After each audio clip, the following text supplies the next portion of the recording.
So, what are the best ways for expats to plan for retirement? Saving for retirement is confusing enough when you stay in one country your whole life. But as an expat, different tax rules, different currencies, different pension systems, and no real clear path to follow. In this video, I'm going to break it down the smartest ways and the most effective ways for expats to save for retirement, no matter where you live, where you plan to retire, or how many times you might move. And I broke it down into 3 sections. So section 1, I would say the biggest challenge is no one tells expats the rules. It's when you live overseas, you often lose access to your home country retirement accounts, or they stop being tax efficient. For example, UK expats can't contribute to ISAs or pensions after a certain period. US expats can face double taxation without the right structure in place. And Europeans moving abroad can't always keep contributing to their home country pensions. At the same time, your income might be in one currency, your investments in another, and your future retirement spending in a third. So the traditional one country, one pension model doesn't work for global citizens. That's not to say you shouldn't take advantage of what's available to you back in your home country. You 100% should. Instead, you're much better going with a structure plan that is globally portable, tax efficient, currency smart, and flexible enough to move with you. Which then brings me on to section 2. What is the best retirement structure for expats? Here, without a doubt, for the majority of expats, the most effective way to save for retirement is through a globally regulated portable investment portfolio. And that would be built around ETFs, mutual funds, or managed portfolios held within an internationally recognized platform or wrapper. And here's why that approach works so well. Well, number 1, you've got portability. You can move countries without having to liquidate your retirement savings or what you've accumulated thus far. This avoids taxation, triggers and unnecessary FX conversions, which can be really brutal depending on your situation and what currencies you're holding.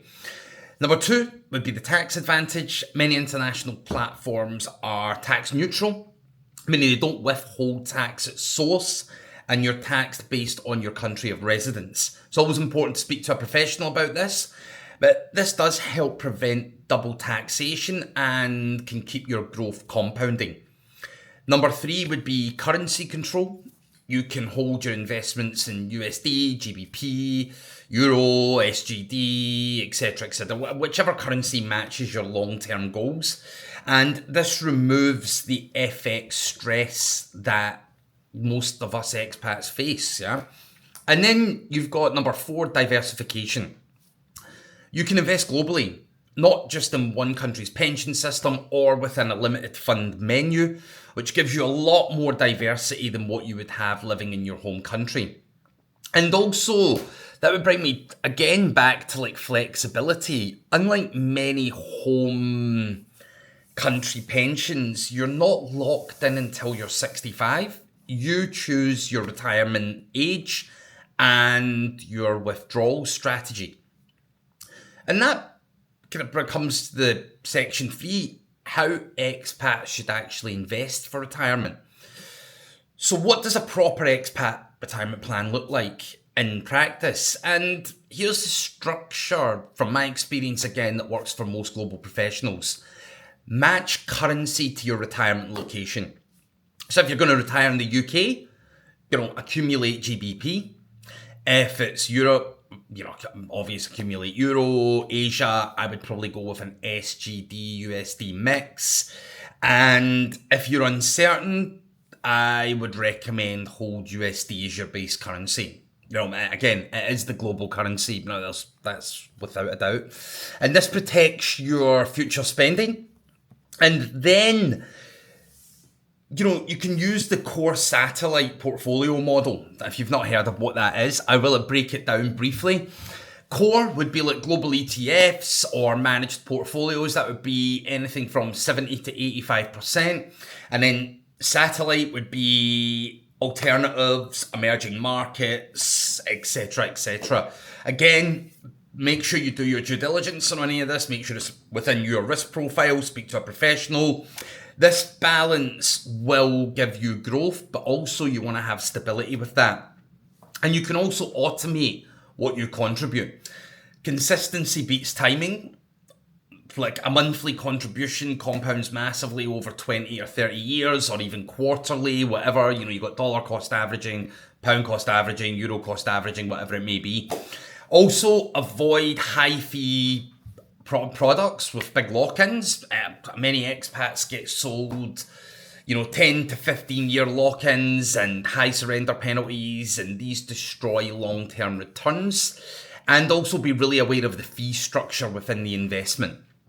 Ask, you know, a lot of questions, do your own due diligence, and make sure that you review annually. If you have an advisor, you know, generally they'll sit down with you quarterly, because at the end of the day, your tax residency, your salary, retirement goals can change, and your investment should allow you, plan, whatever you want to call it, should allow you to evolve with that. So, I mean, this is going to wrap up there.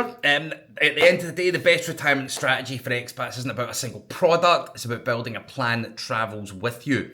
By using something portable, choosing the right currency, sticking to a long-term global strategy, you can create a retirement plan that grows steadily and gives you the freedom to live anywhere you want in the world. So, if this video helped, you know, hit the like, hit the subscribe button, and drop some comments in the comment section. You know, where do you plan to retire? What's your biggest challenge? And, you know, we'll be happy to answer. Also, you can drop us an email at Expat Money Chat. Thank you for watching. Cheers.